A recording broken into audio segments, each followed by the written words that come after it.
Hello everybody, I'm just creating a follow-up video to the previous video.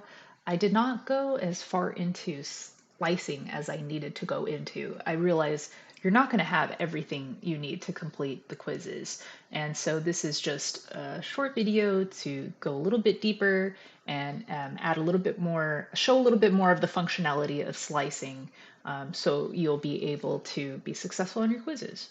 So we're just going to talk a little bit more about slicing.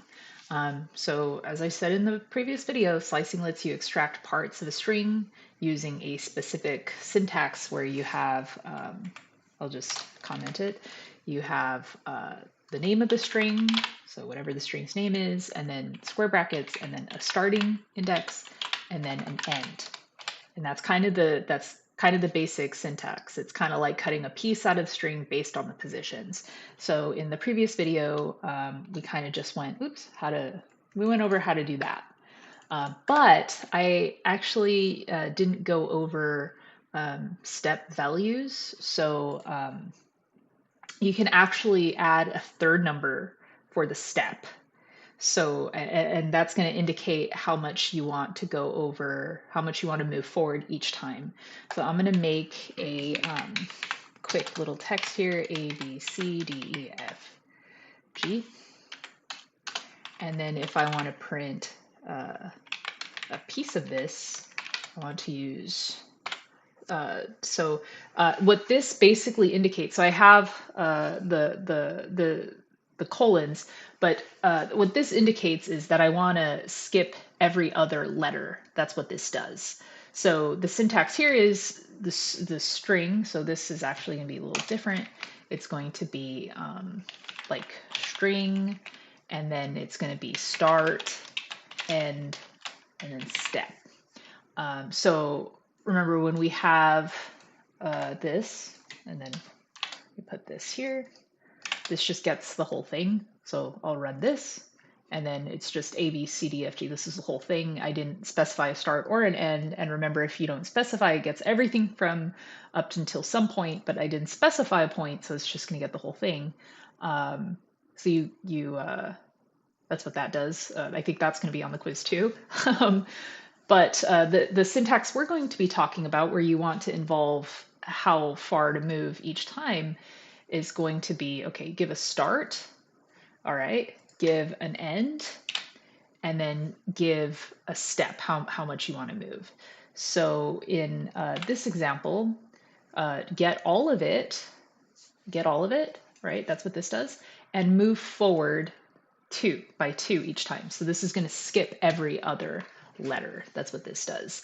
And then you can also reverse a string using slicing. It's a pretty cool little trick. I've used it to solve a lot of little like online coding puzzles, so it was useful in that way. I don't think I've used it in any other way besides puzzles, but I want the whole thing and I want it backwards. So you just put -1 as the step, and this actually reverses the string. So I'm going to run it, and then now I get G, F, E, D, B, C, B, A. So that's a cool little trick. And then if you wanted to do something like a really basic example, let's say we go 1, start from 1, go all the way till 4, and then step over 3. Let's see what it does. It just gets a B. So it goes from, so this is 0, so it starts at B. It goes B, 0, 1, 2, 3, 4, up to, but not including, and then it skips 3. And that's kind of why we just got a B. It's not a super great example, but it will provide you with everything you need to complete the quiz at this step. So just a really quick comment on why slicing doesn't break the immutability rule with strings. So remember, strings are immutable in Python, meaning we can't change the string directly.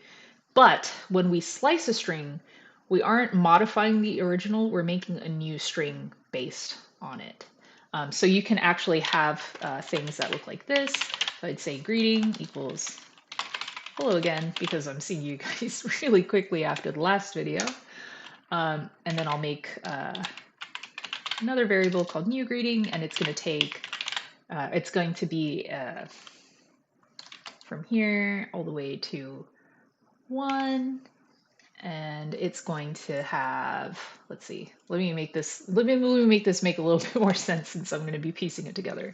But I'm going to have greeting from 1, and then I'm going to concatenate, we did that earlier, with an A, and then I'm going to concatenate again, and then it's going to be greeting, and then from the second position on. And I'm going to output our new greeting, and then we'll discuss kind of why we got the result that we did when we outputted it. So I'll go ahead and run it.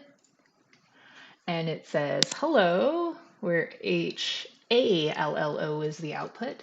And so just to go over this again, so you're good for the quiz.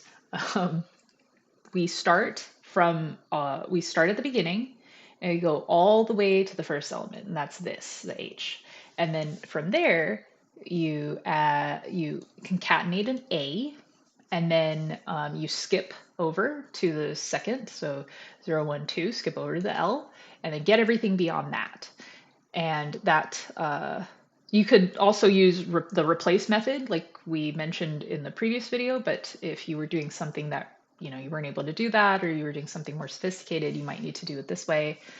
Yeah, that's how you would do it. And now you should be ready to take on your quizzes. All right, thank you so much for listening, and have a wonderful day.